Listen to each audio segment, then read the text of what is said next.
I only have a diploma in leadership and management obtained while I was on a student visa here. I think I've just found the right company, right mindset, and that is letting me grow within my role. They have allowed me to create a role from scratch, started in May in 2024, earning $82K a year, then in February went to $92K, then promoted 2 months ago to over $100K. I'm not sure how I got here. Sometimes I have to pinch myself. I think I was the right person at the right time. Nobody cares that I have a diploma or that I don't have a BA or master's. I'm learning as I grow, and the company is also paying for a lot of education, like courses, books, seminars, and workshops. Welcome to the Get Rich Slow Club podcast. I'm Ana, and I'm here with Tash. And today we are going to talk about ways to make $100K without a degree. But first, Tash, do you have a money win or loss? Money loss. I went to Perth for a funeral kind of last minute, and the flights were insanely expensive. It was crazy. I think I ended up spending $1,200 return, which wasn't the worst, but if I had gone a day earlier, some of the flights were like $1,400 one way. Whoa. Yeah. How late did you have to buy those flights? It was still like a week and a half, 2 weeks ahead of time. But it was just, crazy. And then I was looking, because I'm going back to Perth soon again. And those flights, again, were just insane. And it's like the end of school holidays, not even like during school holidays. It's like a few days after it's finished. And it's just crazy how much they can go up to. And I feel like that should be illegal. Yeah, that's a lot of money. Oh, no. I'm glad I have flexibility and I work for myself. So I could go a day earlier to not make it that $1,400 one way. $1,200 return in comparison is nothing. But yeah, it's still a lot of money to randomly go back to Perth for a weekend. I was reading online that due to knowing all of our data, like all these big companies, that now that if you're looking up funerals and things like that, they can also jack up the prices based on knowing your search. So can you imagine? It's like you're already mourning someone, you have to go to a funeral, and they jack up the prices for you. I don't know if that's the case in this situation. I just know that this is the future of the internet. And of not having enough competition in the airline industry, because I was looking up when you go on Google and you can just click explore with your dates. So I was exploring where I could go with that budget, and I could fly to China, to Hong Kong, to the US. Why would you do that to yourself? Because I was just looking, do I even want to go? Of course I had to go, but just like, where else could I go? Yeah. Everywhere, literally anywhere else. Anywhere else. What's yours? My money win, I guess it was quite expensive. It was almost like $400. We all went to go see Monster Jam. So like the monster trucks. I never thought I would do this, but it was a family excursion. We went with some friends. We saw a bunch of trucks doing crazy flips and things. And yeah, it sounds ridiculous, but it was actually so much fun. And it's so expensive, like getting some food there, having a couple drinks. So it was a very expensive day. And I was saying to my partner, I was like, oh, no wonder we never do these. Like sometimes people go to these type of events all the time, like every time they're in town or a concert, and they take their kids, and that gets really expensive. And then my partner says, we don't do this because we travel internationally with our kids. And I'm like, oh, right. Yay for the perspective. That's right. That's why we don't do this often. So anyways, it was a big once-off. It was very expensive, but it was fun. Yeah, I think I went when I was really young as well. Maybe I was like in primary school or something, and I still remember it. It was pretty cool. Yeah, well, my kid, I had to do childcare drop-off and saw his little buddy and said, my shark car lost its wheel. So it was like very sad that that car didn't win. The monster truck didn't win, but I think it's definitely going to be one of those memories for them. I love that. So let's kick it off with what jobs can you do to make $100K without a degree? These are all responses from the community as well. So thank you if this is one of your jobs, but let's start with one of my favorite ones so far. So we've kind of set them into different categories, but to start off with, someone was earning $400,000 a year driving a tugboat, and they only finished year 10 at high school. Can you imagine making $400K in year 10 or like just after year 10? Yeah, I'm sure they've worked their way up since then. But yeah, incredible. Well, yeah, I guess the way that they wrote this, they could have done that from that year, or that just happened. I feel like you've got to get some more experience in driving boats. I know there's like pathways where you have to get your is it coxswain? How do you say that word? But you have to get your skipper's ticket, and then you'll level up to be able to drive the boats. So I'm sure there's definitely skills in driving those tugboats, but that's crazy. I didn't know they were paid so much. Yeah, it's a lot of money. Next one, firefighter. So this person said, best job in the world and can make well over $100K. That is very well deserved. I feel like they should definitely make more. That is a crazy job. $160,000 to $180,000 as a BDM in renewables was a tech. Yeah, for renewables. Powerline worker, 4 years apprenticeship. Enrolled nurse with lots of 18-hour overtime shifts and weekends. We love this. I'm an educator in early education childhood. I will never be able to hit 100K, sad face is what this person said. I found that really interesting that we got that feedback, because this is a very kind of specialized role that has some of the most educated people working in this role, and that this is just underappreciated and therefore not paid well. Yeah, definitely. Plumber started as an apprentice on $9 an hour. I've heard plumbing can pay very well. Yeah, we got a lot of plumbing responses, plumbing supplies, plumber. A lot of people messaged about that. This person said, no degree, practice manager of a big medical practice. Yeah, someone else said $200K as a general manager. If you're passionate and work hard, you can move your way up. Building surveying certification, you can get a license with an advanced diploma to make $100K plus. Banking, started as a teller, worked through to branch manager, and now do business banking. Amazing. And $108K a year, and I'm an office manager for a software company in Sydney. Great. I make $120 to $130K a year doing wedding photography. That can be quite lucrative, photography, and especially like with the price up for weddings, as soon as it's a wedding cake or wedding flowers, you can charge so much more. So I love that this one was added to the list as well. This is another kind of self-employed one, but personal training TAFE course. Studio in my garage brings in $200,000 per year. Fun and also rewarding. We love that. Yay. I feel like there's so many of these where it's like you can take a job that's maybe lower paid if you are an employee and find a way to make it your own business, like photography, personal training. Love that. I've seen a lot of mortgage brokers making a lot of money very quickly as well recently, and a lot of them are starting their own businesses. And yes, you have to get your own clients. There's more overheads. You're probably going to be more stressed, but there's lots of ways that you can try and get your own business started maybe. That's where those transferable skills are really important. You go out, maybe you get some experience, you like it, and then you're thinking, hey, I can kind of do this on my own, or I could pivot. Why not, right?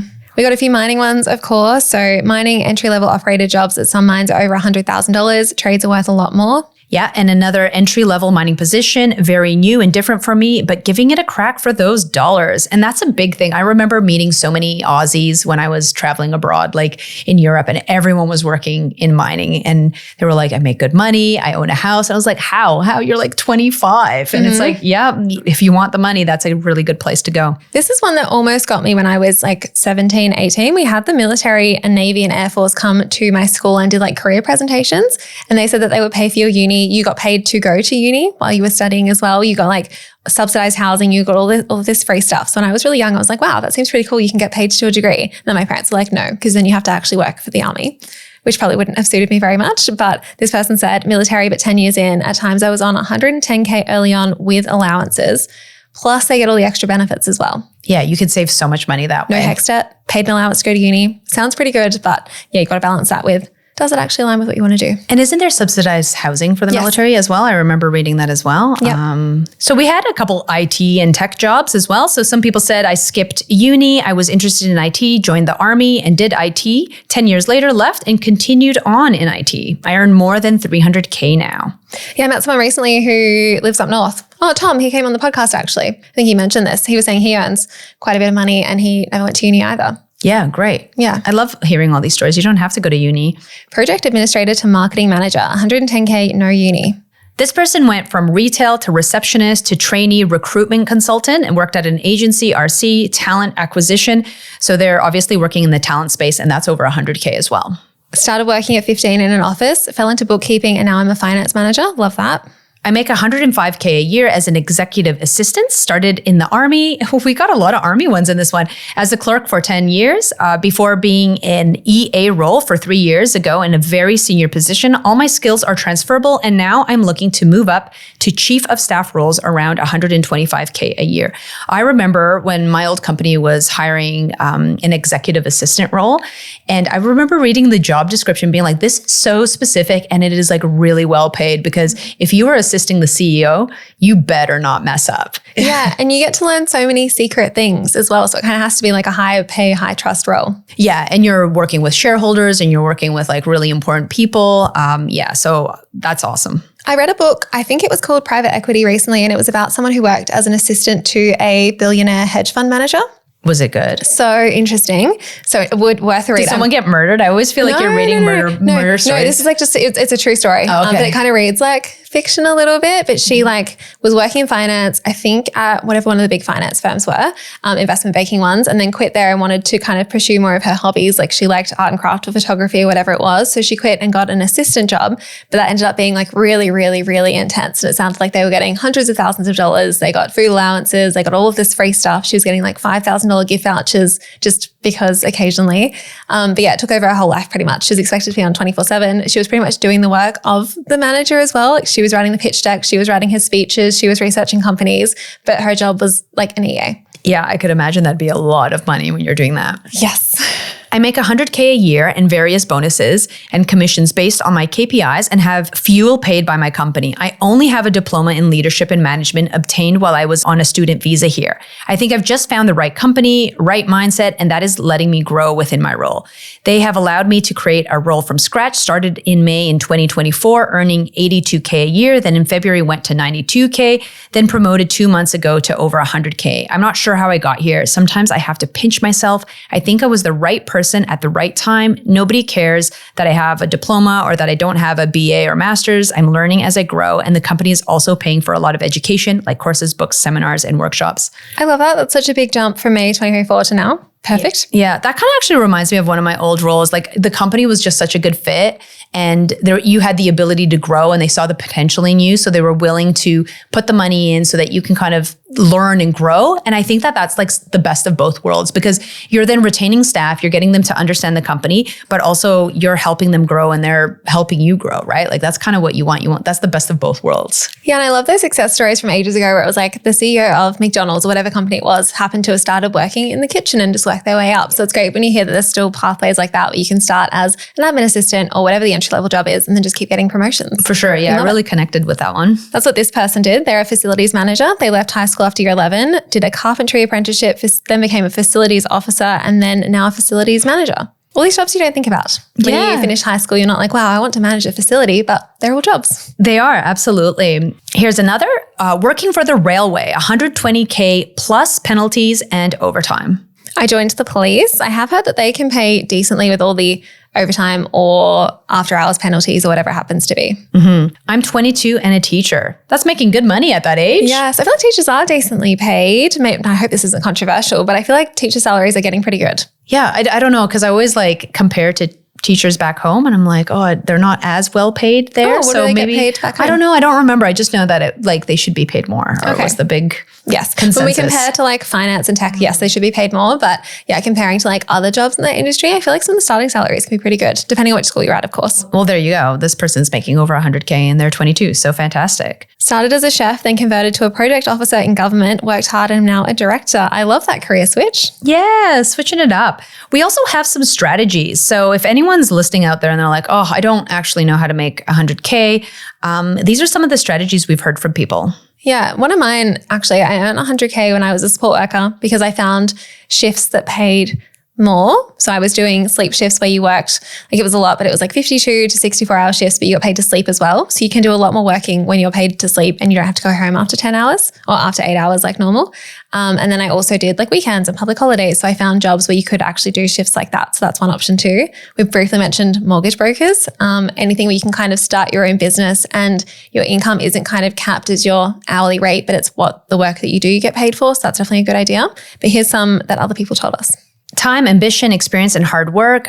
More time to climb because I didn't go to uni. So I think this is really great. One of the biggest feedback that I feel like when people are like, hey, how do I make more money in my job is jump jobs, because then you can negotiate a new wage. So you can actually climb the ladder, pivot, try new things, see even in your own job, in your own company, if there's other roles that you can move to, because that's another way that you can actually increase your income. It's really hard when you're in one role to increase your income in that role, unless you're waiting for like your annual review. But if you're jumping jobs, that's a way easier way to do it. So all of that kind of plays into it. And try and jump industries if you can, because some just pay more than others. This is very true. Like you were in arts before and now you're in tech. Mm-hmm, yeah. And now I'm in fintech actually. Yes, so that's even like a different thing. But yeah, that's a huge part. Hard work and persistence from data entry to publishing director took a while, but if you work for it, it's possible. Stay active looking for opportunities outside your comfort zone and it's possible. So yeah, we talked a little bit about that. Applied where my dream job was, waited for a transfer, interviewed like I had it. I love this. Taking another job as like a stepping stone to your dream job. Mm-hmm. And just interviewing, that's another really great thing to do as well. Sometimes people get like really nervous about interviews. And if you have like that dream job that you're applying for,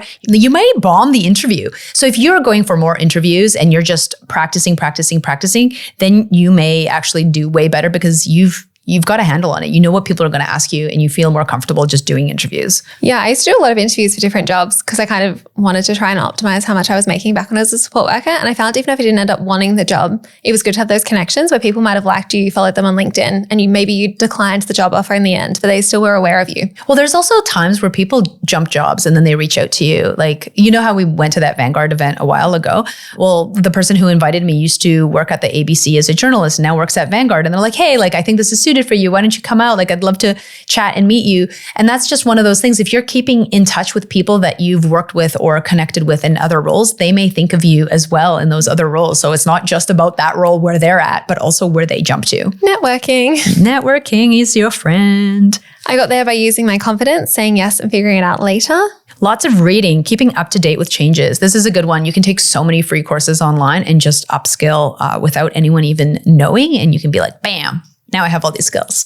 And even just being aware of when companies are hiring as well. Yeah. Sometimes it's very easy to get a job when they're trying to hire a lot more people to scale. And other times it might just be like, sorry, there's no jobs at the moment.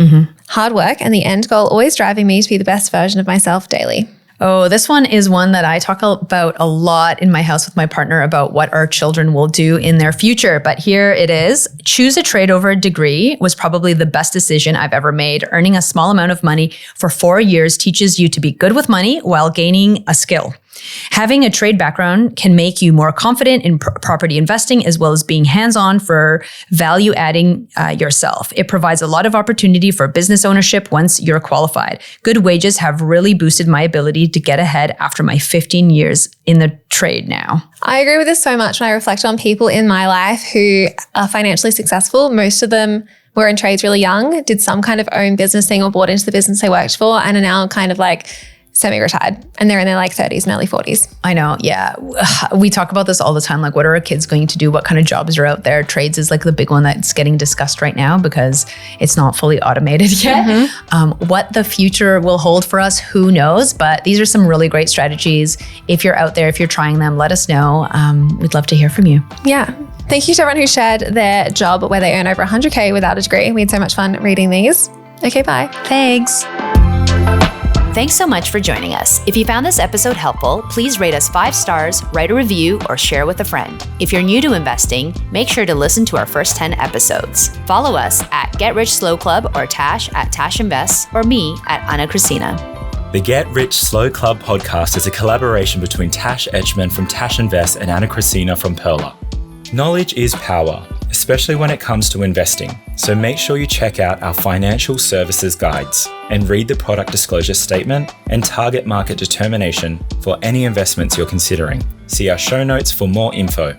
Any advice is general and does not consider your financial situation, needs, or objectives, so consider whether it's appropriate for you. This show was brought to you by Natasha Etchman, who is an authorized representative 1299881 of Guideway Financial Services, AFSL 420367, and Perla, who is an authorized representative 1281540 of Sanlam Private Wealth, AFSL 337927. The Get Rich Slow Club acknowledges the traditional custodians of the land we record on. From coast to coast, across land, waters, and communities, we pay our respects to elders past, present, and emerging.